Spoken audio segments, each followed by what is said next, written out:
to these simple villagers of Lystra, and he listed the things that God had done. You can read it for yourself. But it's fascinating that among the things that God had provided for us, he said, with rain and sunshine, was gladness of heart. I would love to tell my friends, I love to laugh. I do love to laugh. And I love the fact that God has given us the gift of laughter, the gladness of heart.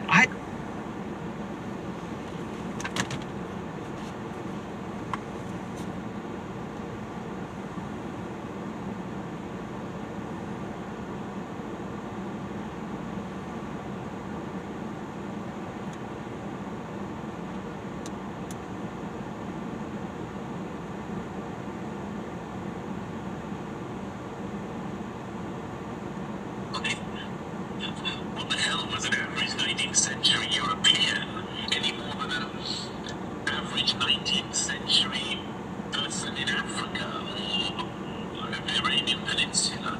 The people of this revenge kind were extraordinarily keen to use tools which they claimed to deprecate, so long as that they furthered their particular political goals.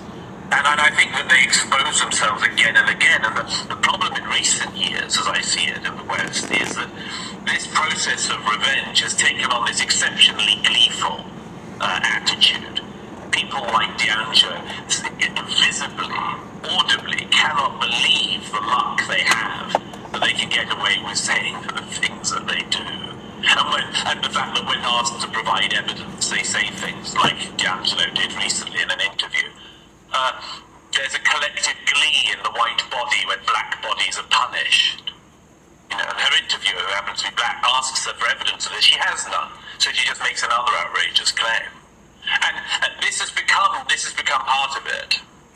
Okay, so let's go into this as deeply as we can. So I was thinking when reading your book about, let's start with the issue of slavery.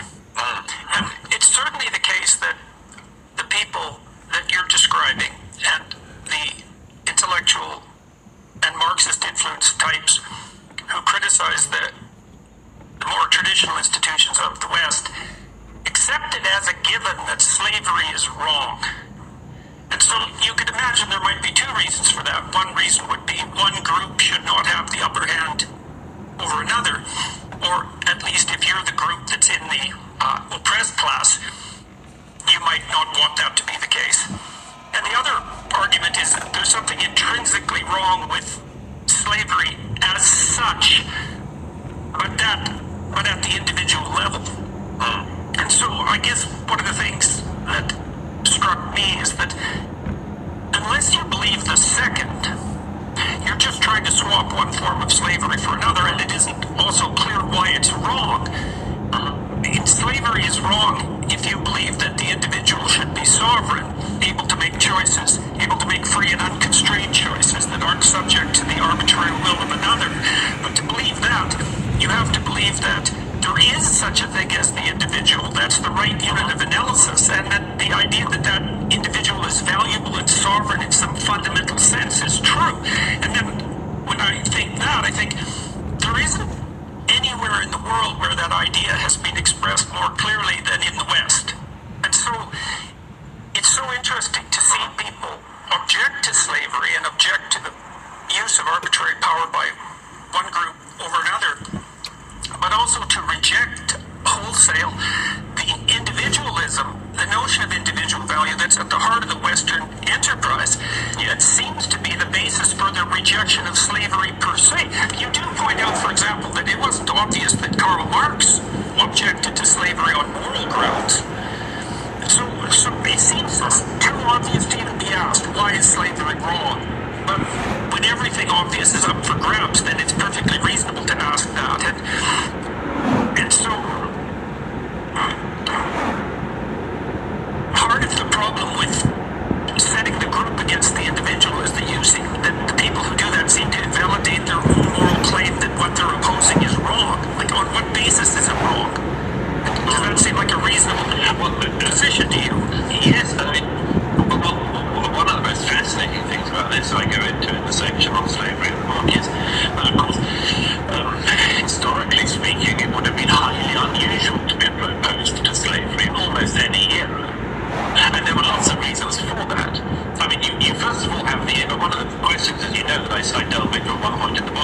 why are the Enlightenment philosophers under particular attack at the moment? And there are various explanations you could give for that. One is that there is a genuine overdue reckoning, that there is a form of Enlightenment, let's say fundamentalism at the moment, that views figures of the Enlightenment as particularly needing this sort of scouring and reapproach. Another is that they happen to have the misfortune to live in an era in which both the slave trade and colonialism, currently seen as the two great wrongs of history of the West, were going on, and that they didn't spend enough of their time countering them, and that Immanuel Kant should have spent more time addressing slavery and less time addressing all of the questions that he addressed, and that rather than talking about superstition and trying to pull that apart, David Hume should have been interested in colonialism, and on and on. So that's another explanation. And a third explanation, which I think is perhaps more persuasive, is that actually, if you go for the Enlightenment philosophers, you get to one of the absolutely key things to assault if you're going to assault the West,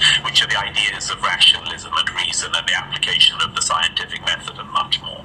But the reason I mention this is because, of course, what's so fascinating is that there are two aspects of the slavery thing in particular that need to be delved into. One is that thing of, well, everybody did it throughout history.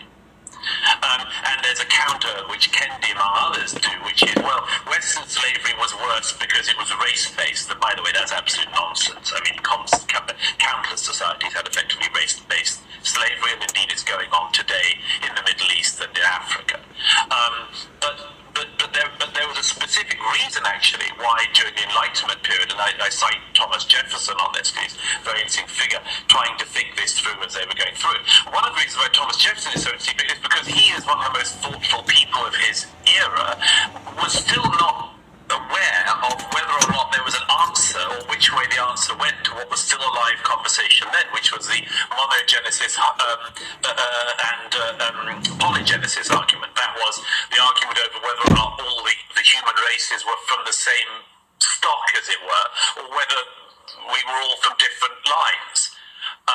That debate seems obvious to us now because it got answered later in the 19th century.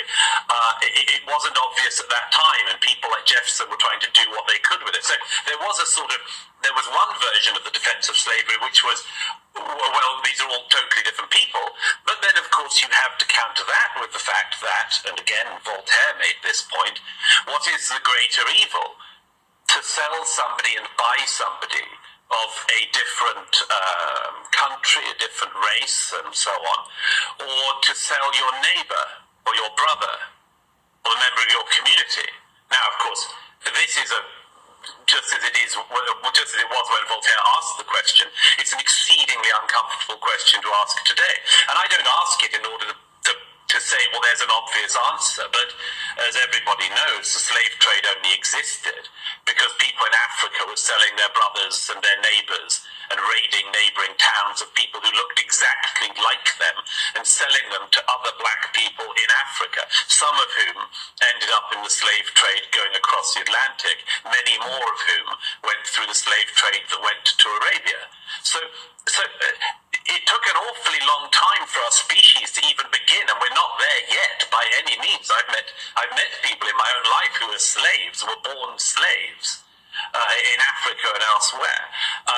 This is by no means solved by our species, but we look back at it now as if it was perfectly obvious. Well, look, okay, so my understanding of the history of ideas in the deepest sense is that it's very difficult for people, first of all, to understand that there is a universally valid human essence across cultures, right? And so most isolated peoples have regarded their own citizens as human and everyone else who isn't part of that group as not fully human. And to develop a universal system of value despite that proclivity has been extraordinarily difficult. And then to further make the case that each person, regardless of their social status and power and all of that, is also characterized by something that is best termed intrinsic worth that's associated with their personal sovereignty or their individual sovereignty is also an extraordinarily difficult idea to conceptualize. And then, but of all, we shouldn't be lulled into thinking that, as you pointed out, that those are human norms in some sense. They're not. Quite the contrary. And then I do believe it is the case that, first of all, perhaps in the religious domain, and we can talk about that later, and then later in the political domain, that notion of divine individual worth was developed and instituted in social institutions most effectively and in some sense solely in the West. And, Yes. and we could get into that in one angle. You talk about the British Empire's attempt to eradicate slavery worldwide, and also that was driven by Christian notions and by Christians specifically, and that it also occurred at great expense in relationship to the British Empire's function. Yes. So maybe you could just walk through that a bit, and we could delve into that. Yes, this is an important, a particularly important one because, yes, first of all, as you well know, many of the people like William Wilberforce, who are most prominent in arguing the case for the abolition of slavery, were driven comprehensively by their Christian faith. And so, as my late friend Rabbi Jonathan Sachs used to say, that the claim that morality is self-evidently untrue. These people were driven by a specific idea of morality and a specific set of values and indeed virtues. And it's a modern myth that we would have got there anyway. But the sanctity of the individual life and the autonomy of every individual, the necessity of every individual having autonomy was at the absolute base of the desire, first of all, to ban slavery in the British Empire. And then, and it was maybe people would say, well, you would say that, wouldn't you, Douglas, having been born and brought up in the UK, but a pretty remarkable thing that the British Empire then decided to spend a considerable amount of blood and treasure policing the high seas in order to stop slavery elsewhere. British sailors losing their lives boarding ships without sails that they would search the cargo holds for and discover were, for instance, a Brazilian slave trading ship trying to sneak through in disguise, because Brazil didn't get rid of slavery until the 1880s, formally. And Britain policed the seas for this for many years.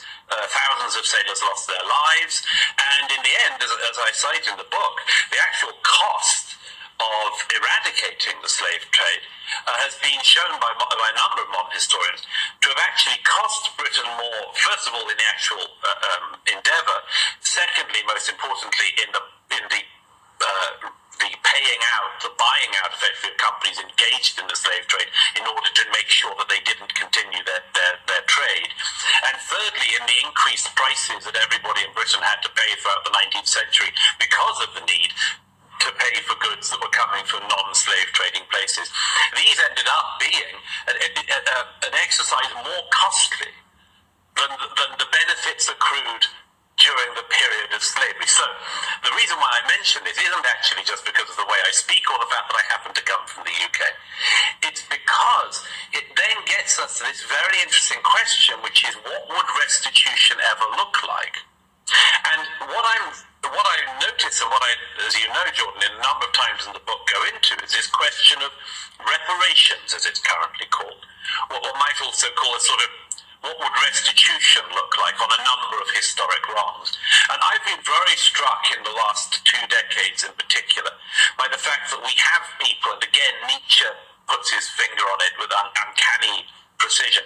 I'm struck by the number of people who rip at long-closed wounds, rip them open, and then scream at everyone about how hurt they are. Because in actual fact, on a whole range of issues of what we're now reminded are historic wrongs, something like considerable restitution happened an awfully long time ago. I mean, you still hear people saying, it's extremely popular in American discourse, that America never addressed the issue of slavery. And, you sort of think, well, fighting a long and bloody civil war about it would have been one obvious way that they clearly tried to address it. And even that today is poo-pooed. And number of contemporary historians say, oh, it wasn't really about slavery, it was a different power struggle. It never is about the thing that the thing was about. But I'm very keen to address these ugly, difficult corners of it. So I say, if you are interested in restitution, of making atonement for any wrongs in the past, you have to look at what actually has already happened in the past by way of atonement.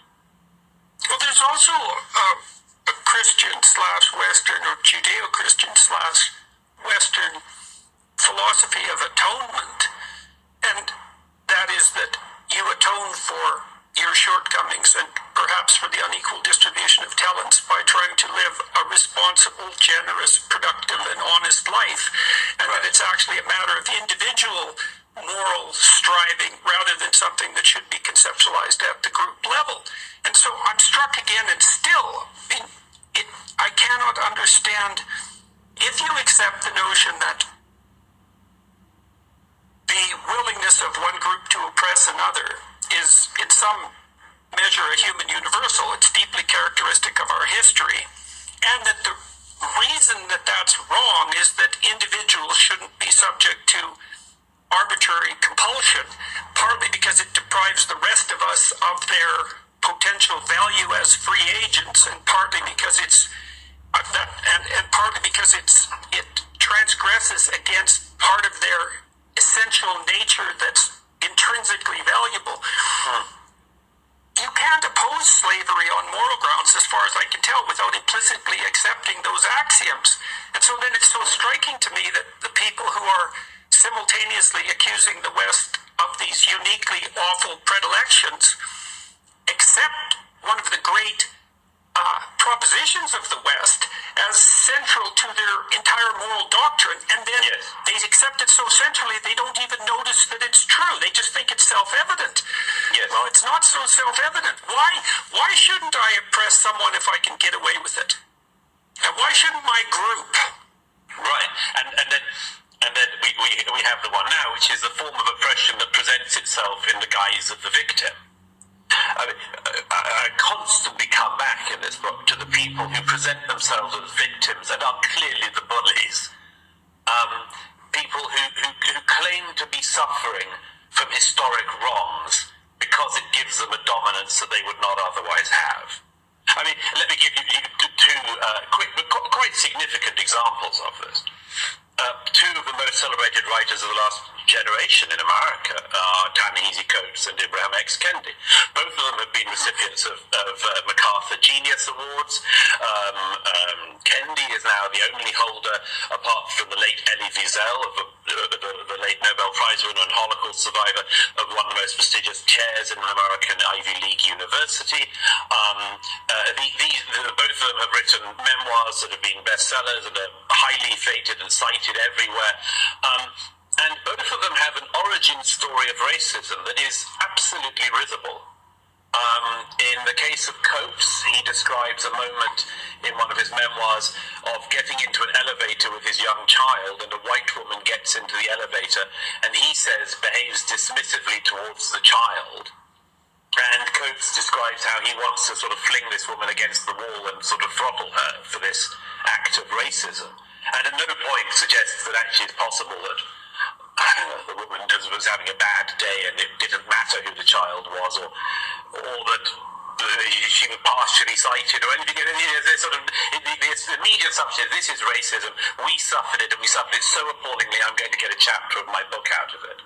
And Ibram X. Kendi's origin story of racism is equally visible, and it's that when he was at primary school in the US, as a child, on one occasion, a teacher in the classroom called on a white girl when a quiet black girl in the class also had her hand up and wasn't called upon. And Kendi gets an entire chapter out of this. And my suggestion on these cases is these people are presenting extremely minimal stories, risibly small stories of, I don't deny that racism exists in some forms today in America, as in all societies, but they present these risibly small examples of racism in order to present themselves as a victim and then present themselves also as a judge and jury over everybody else currently alive. It's also very different to say that in are corrupted or tempted by the willingness to use power, or the motivation to use power, and that one of the manifestations of that is various form of arbitrary oppression.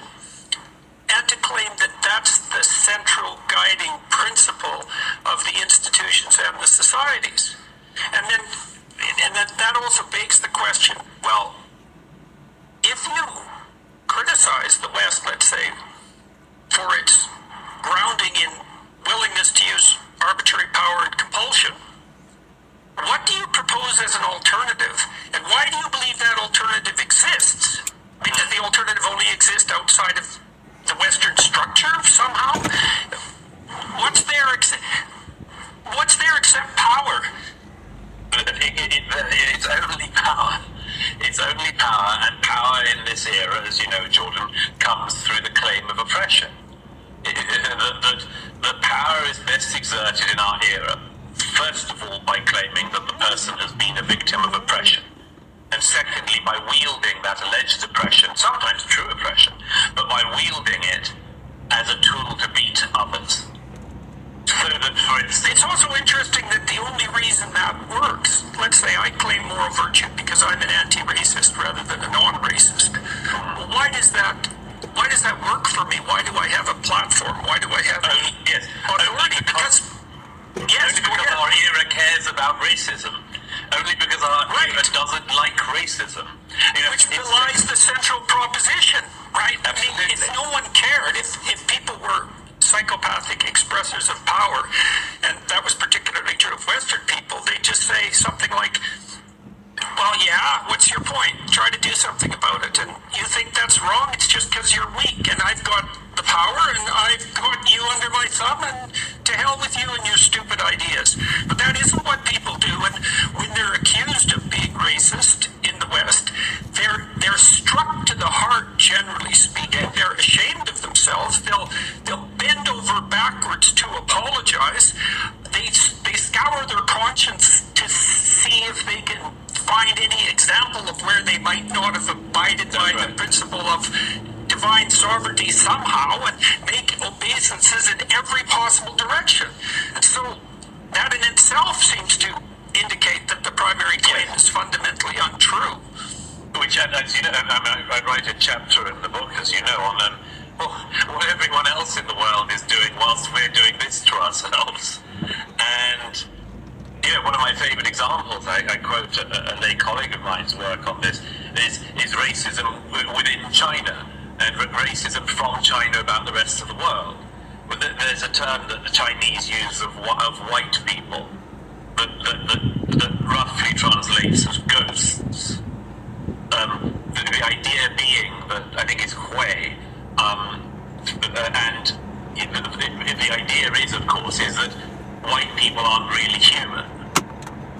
Like the simulacrum of a human being, but not the real thing. I mean, the Chinese people, the real thing. Well, that's really racism, for sure. And from the most heavily populated country on earth, and there's no... And one's certainly willing to use power. And one's certainly willing to use power. So it's an inequality. So it looks to me, for example, I've tried to make this case that the central animating spirit of the West is something like the spirit of voluntary association, the spirit of voluntary cooperation, uncompelled choice, recognition of universal human dignity. Now, we all fall short of acting that out and instilling it in our institutions, and I see that as a reflection of that deeper theological claim that we discussed earlier, that each individual is in some sense of divine worth intrinsically, and should be treated as intrinsically worthwhile as a consequence. And that out of that, as far as I'm concerned, emerges the entire tradition of natural rights and their delineation of the notion of that intrinsic worth. That's not the expression of the will to power, it's the precise opposite of that. And so, why are we so loath to give ourselves credit for the emergence of that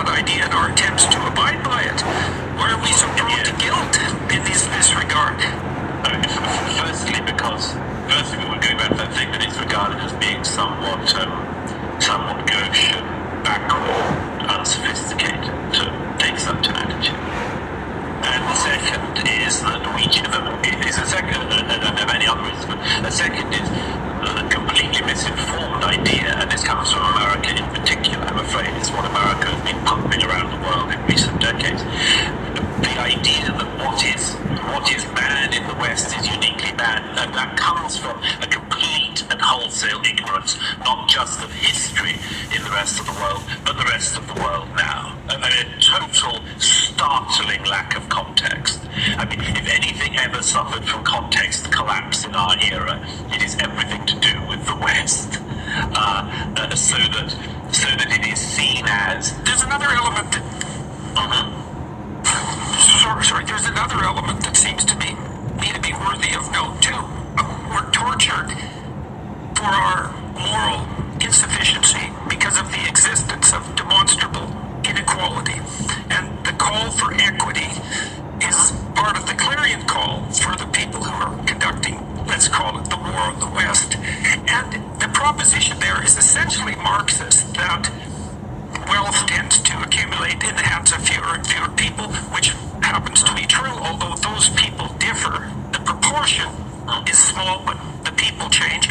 But what's so faulty about that, in my estimation, isn't the claim that that inequality exists, or even the claim that there are negative aspects of that that might need to be addressed, but the notion that that is somehow unique to the social institutions and the economic institutions of the West. I hate that most particularly because I think it underestimates the problem.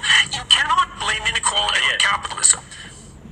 No, it's foolish. Absolutely. Let's take the other options on the table. The remaining flotsam and jetsam of the Cold War.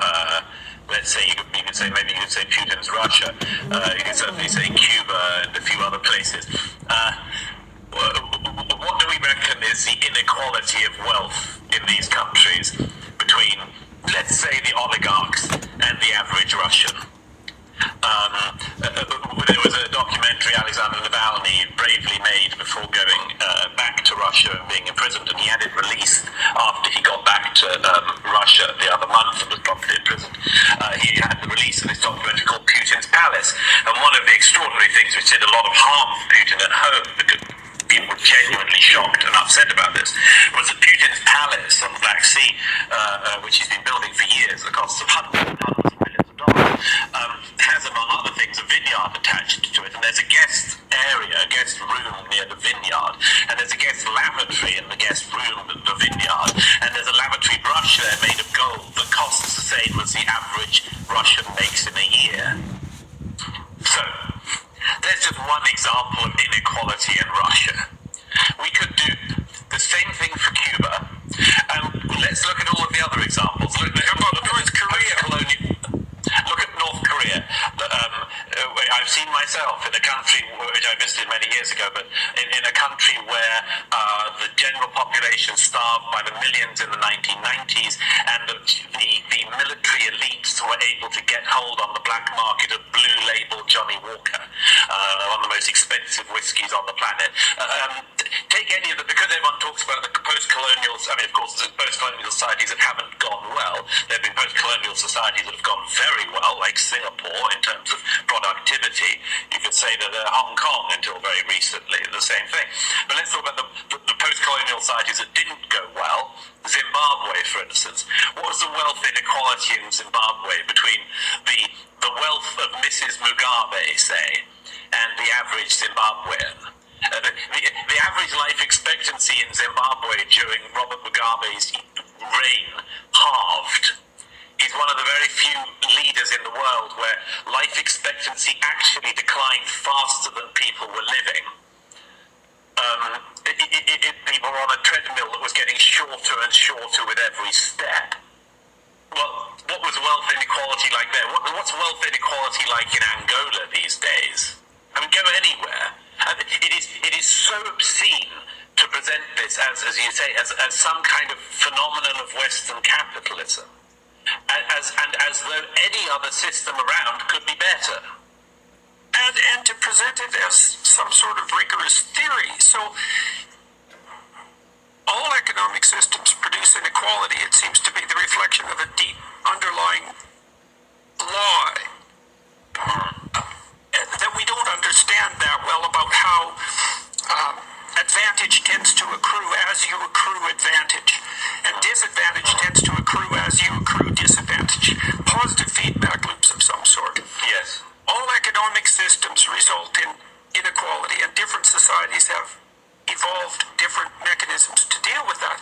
But the only system that we know of that's also produced inequality, but also produced the cessation of absolute privation, are free market systems. And China didn't manage that till they instituted free market systems. And free market systems work because sovereign individuals exercise choice over not only purchase but also employment. And so people in the West are guilty about inequality and liable to reap themselves over the coals when its existence is pointed out, but it's partly because they don't understand how pernicious the problem really is, and they don't take credit for the fact that free markets have stopped people from starving.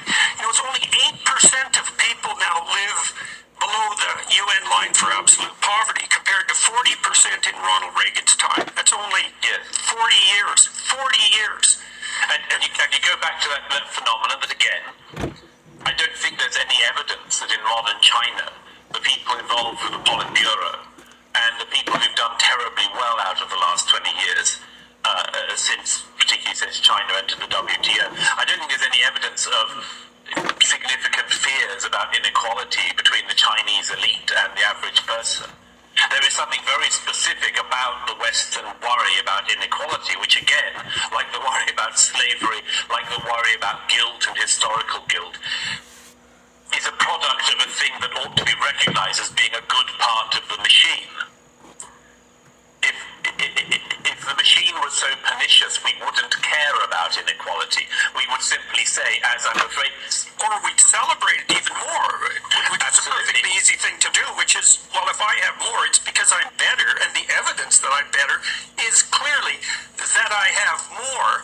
And what's your evidence for the contrary claim? Well, people have intrinsic worth. It's like, And you could go to another of the world's biggest economies, India. I don't know if you've ever been there. It's an extraordinary culture, very, very rich, a wonderful culture, just the most extraordinary place to visit. But it also has a form of inequality which is grotesque to any Western visitor. I'm talking, of course, about the caste system, which exists to this day, which is a form of slavery as well, and which regards people, if they're born into the wrong class, as being literally untouchable. The untouchable class in India is something you're born into and you will be in for your whole life. Now, is that inequality? Oh yes. Is it systemic? Hell yes. Is much being done about it? Not really.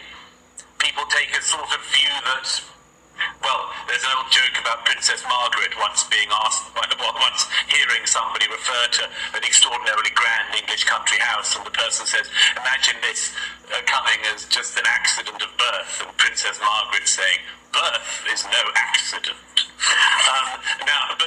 But actually that view, whether it's correctly attributed or not, is regarded by us as being laughable and risible. It's not being regarded as being laughable or at all risible in one of the most important societies in the world today, India. And historically, that certainly wasn't regarded as laughable in any sense. The notion that you didn't have divine value in some sense, or ultimate value as a consequence of your birth, that was an extraordinarily difficult idea to supplant, uproot, and transform, because that also seemed in some real sense self-evident. And then the evidence was your success. And I'm afraid here we also get to what I regard as being one of the hardest to discuss but most necessary to identify aspects of what I'm trying to tackle in this book, which is what I go straight on to in the first chapter, which is what I regard as being and describe as a now outright war on white people. Now, of course, this is very difficult to talk about because people say, first of all, you're guilty of self-pity of some kind, or boo-hoo, poor you. But as I show, I think in some remorseless detail in that chapter, if you wanted for some reason to attack Africa, or everyone from North Africa downwards, you would at some point, if you were to be driven by such an animus, you would be attacking black people. If you decided to turn on everything to do with Chinese culture, at some point you would be attacking Chinese people. And so it is in the case of the West, that since historically the West has been predominantly populated, not entirely, but predominantly populated by white people, the assault on the West has to include, and now does include, an extraordinarily ugly and increasingly ugly assault on white people, whereby in societies which quite rightly abhor racism, the only group of people against whom racism is completely acceptable has become white people. And this is to my mind one of the great unsayables but necessary to address issues of our time, because it seems to me that this can't go on much longer. It's an extraordinarily dangerous game that's being played, and one with such negative consequences, not least the consequences of likely backlash, that it has to be had out in the open. At the point at which you are deciding people's futures in the workplace based on whether they're white or not, and that being white means you're marked down, that application to schools and universities involves you being marked down if you're white, that access to medical care, as I give examples of in the book, that you will be deprived of it if you happen to be white in certain jurisdictions. And this, and very much more, is absolute poison in our societies, and I think is one of the things that has to be addressed. If we really don't like racism, we have to tackle the rise of this new racism, which has become totally acceptable and everyday. To identify Western ideas, let's say, as somehow white, means that you, to the degree that those ideas have a universal value, which might even be the universal value, say, of making the case that slavery is wrong, you have to deny them to other people who aren't of that race, right? You contaminate them irretrievably. I've seen attempts, for example, to make the case that the emphasis on logic and excellence is somehow white, and that to accept those values as paramount means that you've just fallen under the sway of a certain kind of racism. And to the degree that that's faulty in its essence, I mean, if a thing is worth doing, then by definition it's worth doing well, and if nothing is worth doing, then we don't do anything and there's nothing to talk about. And so the notion that excellence is somehow associated with a given race or a racial view is preposterous and demoralizing, and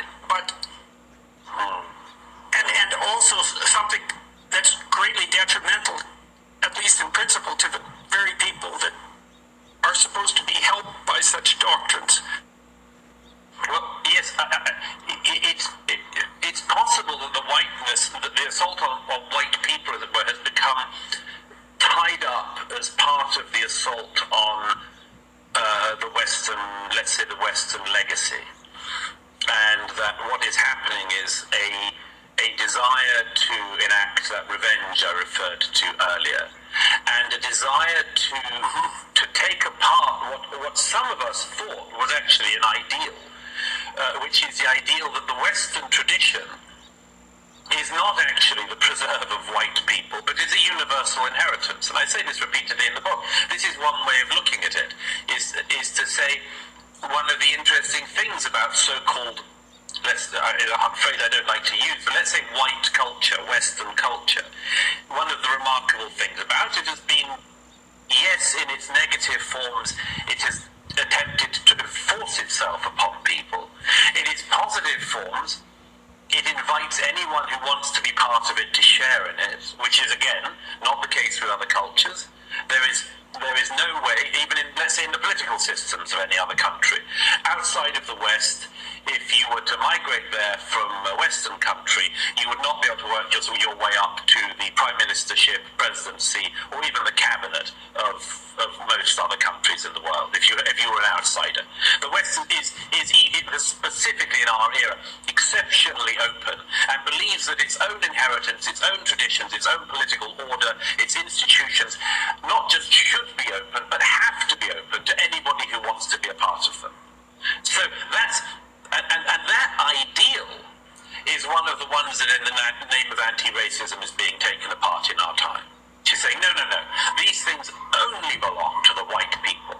And as I say toward the end of the war on the West, wow are the conclusions that you get to from there negative. I mean, wow are the consequences of that down the road negative, because, and as I lay out, as you know, in quite a lengthy passage, there is a response to that just waiting to be said. So, do you think that the core values of the West are tenable and maintainable in the absence of the underlying religious substrate? So I'm thinking about Jacques Derrida, for example, and Derrida criticized what he called the logocentrism of the West and its emphasis, for example, on binary oppositions. And binary oppositions